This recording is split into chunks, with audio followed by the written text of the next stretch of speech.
अगर आप भी मेरी तरह इंडियन क्रिकेट टीम के फैन हैं, तो सहारा का नाम आपके जहन में वैसे ही जिंदा होगा जैसे कि शायद 90s के समय वाले लोगों के जहन में विल्स का नाम जिंदा है। इंडियन क्रिकेट टीम के स्पॉन्सर के रूप में सहारा ने जो नाम कमाया था, और सिर्फ इतना ही नहीं, गरीब लोगों को सपने दिखाकर, कुछ पैसे बचाकर ज्यादा पैसे कमाने का जो उन्होंने सपना दिखाया था, वो वाकई में उस समय काफी ज्यादा पसंद किया गया। लेकिन हम वो कहानियां देखते हैं ना कि फर्श से अर्श पर जाना और फिर अर्श से वापस फर्श पर आना, कुछ वैसी ही कहानी रही सुब्रत रॉय की। और फिर 75 साल की उम्र में एक लंबी बीमारी के बाद में उनका निधन हो जाता है। आज हम इन्हीं के बारे में बात करने वाले हैं और समझेंगे क्या कुछ हुआ था इनकी जिंदगी में। दरअसल सहारा इंडिया परिवार की स्थापना करने वाले सुब्रत रॉय का 14 नवंबर 2023 को 75 साल की उम्र में निधन हो गया। उन्होंने मुंबई के कोकिलाबेन धीरूभाई अंबानी अस्पताल में आखिरी सांस ली। सहारा ग्रुप की ओर से बयान जारी करके बताया गया कि सुब्रत रॉय का कार्डियक अरेस्ट के बाद मंगलवार रात 10:30 बजे निधन हुआ। वह हाइपरटेंशन और डायबिटीज जैसी बीमारियों से जूझ रहे थे। उनका स्वास्थ्य लगातार खराब हो रहा था, जिसकी वजह से उन्हें 12 नवंबर को कोकिलाबेन धीरूभाई अंबानी अस्पताल में भर्ती भी कराया गया। सहारा परिवार के मुखिया सुब्रत रॉय काफी दिनों से गंभीर बीमारी से ग्रसित थे। उनका मुंबई के एक निजी अस्पताल में इलाज भी चल रहा था। उनका पार्थिव शरीर बुधवार को लखनऊ के सहारा शहर लाया जाएगा, जहां उन्हें श्रद्धांजलि दी जाएगी। सुब्रत रॉय सहारा का जन्म 10 जून 1948 को हुआ था। वे भारत के प्रमुख कारोबारी और सहारा इंडिया परिवार के फाउंडर थे। उन्हें देश भर में सहारा श्री के नाम से जाना जाता था। उनके निधन पर समाजवादी पार्टी ने शोक जताते हुए कहा कि सहारा श्री सुब्रत रॉय का निधन अत्यंत दुखद, ईश्वर उनकी आत्मा को शांति दे। शोकाकुल परिजनों को ये असीम दुख सहने का संबल प्राप्त। वहीं और श्रद्धांजलि देते हुए समाजवादी पार्टी के अध्यक्ष और उत्तर प्रदेश के पूर्व मुख्यमंत्री अखिलेश यादव ने भी शोक जताया। उन्होंने कहा कि सहारा श्री सुब्रत रॉय जी का निधन उत्तर प्रदेश और देश के लिए भावनात्मक क्षति है, क्योंकि वो एक अति सफल व्यवसायी के साथ साथ एक ऐसे संवेदनशील, विशाल दिल वाले व्यक्ति भी थे, जिन्होंने अनगिनत लोगों की सहायता कर उनको सहारा बने थे। उन्होंने भी श्रद्धांजलि दी।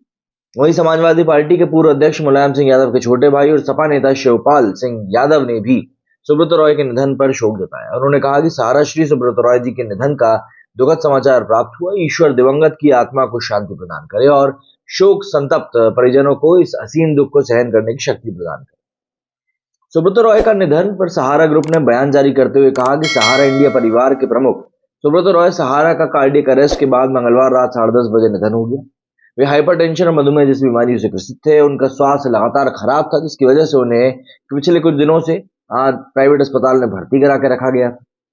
अब देखिए, पटना हाई कोर्ट में सहारा इंडिया के खिलाफ लोगों के पैसों का कई सालों से भुगतान नहीं करने पर एक मामला चल रहा है।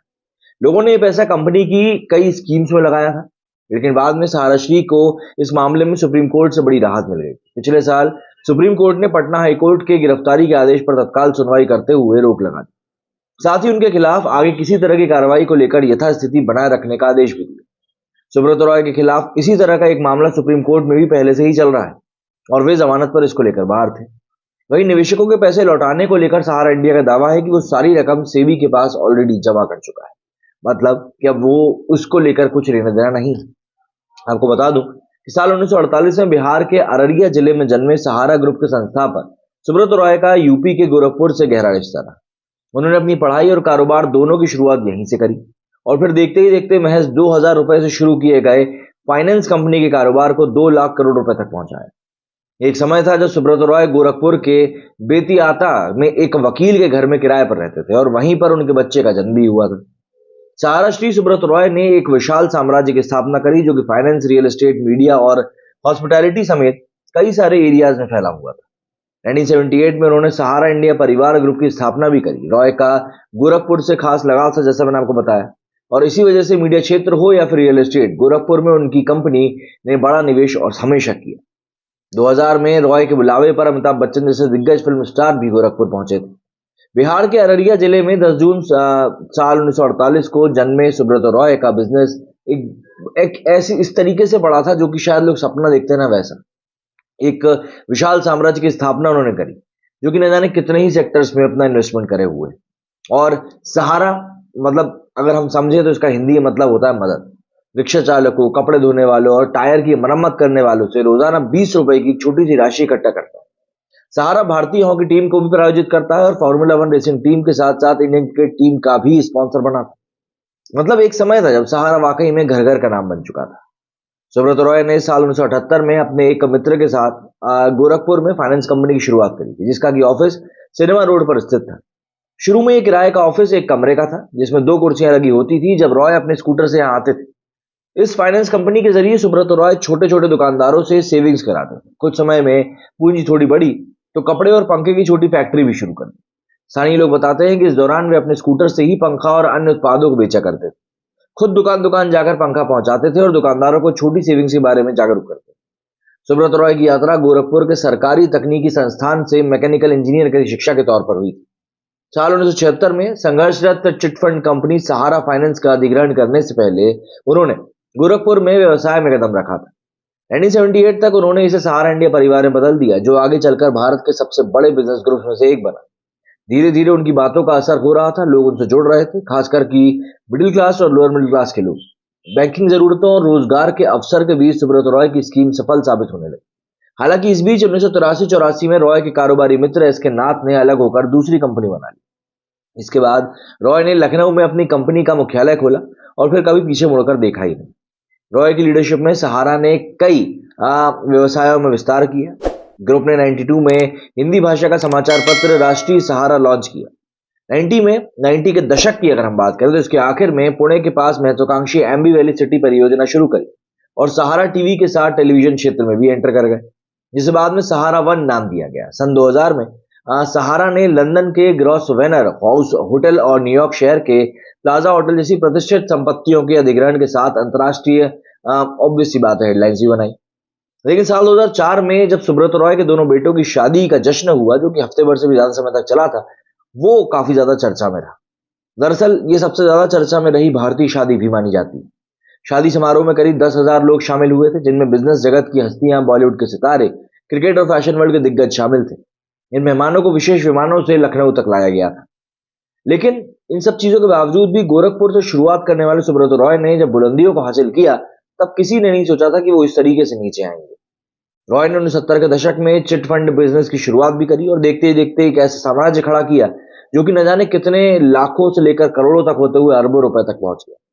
रॉय की सहारा इंडिया परिवार को टाइम मैगजीन ने रेलवे के बाद भारत में दूसरे सबसे बड़े नियोक्ता के रूप में प्रतिष्ठा भी दी थी, जिसमें करीब 12 लाख लोग काम करते थे। रियल एस्टेट की बात करें तो इसमें उनका महत्वाकांक्षी प्रोजेक्ट एम्बी वैली सिटी भी था, जो कि महाराष्ट्र में लोनावला के पास है। इसके अलावा रॉय ने साल 1993 में एयर सहारा की भी शुरुआत करी, जिस बाद में उन्होंने जेट एयरवेज को बेच दिया। साल 2001 से 2013 तक सहारा ग्रुप टीम इंडिया का स्पॉन्सर भी रहा। वहीं सहारा की टीम पुणे वॉरियर्स ने 2011 में आईपीएल में एंट्री ली। तब बिजनेस के एरिया में अपनी धाक जमाने वाले सुब्रत रॉय को कानूनी चुनौतियों का भी सामना करना पड़ा। साल 2014 में भारत के सर्वोच्च न्यायालय ने भारतीय प्रतिभूति और विनिमय बोर्ड सेबी के साथ एक विवाद के संबंध में अदालत में उपस्थित होने में विफल रहने के कारण उन्हें हिरासत में लेने का आदेश दिया। इसके कारण एक लंबी कानूनी लड़ाई हुई, जिसमें कि सुब्रत रॉय को तिहाड़ जेल में समय बिताना पड़ा और बाद में उन्हें पेरोल पर रिहा किया गया। दरअसल ये पूरा मामला सेबी की सहारा से निवेशकों के अरबों रुपए वापस करने की मांग को लेकर था। सुप्रीम कोर्ट ने इसके लिए सहारा सेबी रिफंड खाता भी स्थापित किया। रॉय की कानूनी परेशानियों का व्यापार जगत में उनके योगदान पर कोई खासा प्रभाव पड़ा नहीं। उन्हें कई पुरस्कार और सम्मान प्राप्त हुए, जिनमें कि ईस्ट लंदन विश्वविद्यालय से बिजनेस लीडरशिप में एक डॉक्टरेट की उपाधि, लंदन के power brand hall of fame awards में business icon of the year का पुरस्कार। उन्हें इंडिया टुडे की भारत के सबसे शक्तिशाली लोगों की सूची में भी नियमित रूप से हमेशा ही शामिल किया गया था। अपने बाद के सालों में रॉय ने सहारा इवॉल्व जैसी उद्यमों के साथ भविष्य की ओर भी देखा, जो कि इलेक्ट्रिक व्हीकल्स की एक श्रृंखला को भी पेश करता था और छोटे शहरों और गांवों को उसने अपना एम किया था। अब एनग्रू के साथ ऑनलाइन शिक्षा के क्षेत्र में भी इसने प्रवेश करने की योजना बना रखी थी, लेकिन फिर बात वही है, सुब्रत रॉय का शायद समय खत्म। क्या कहना है आप लोगों का इस बारे में कमेंट करके जरूर बताएं। मेरे सुनिए फिलहाल जय हिंद, जय भारत।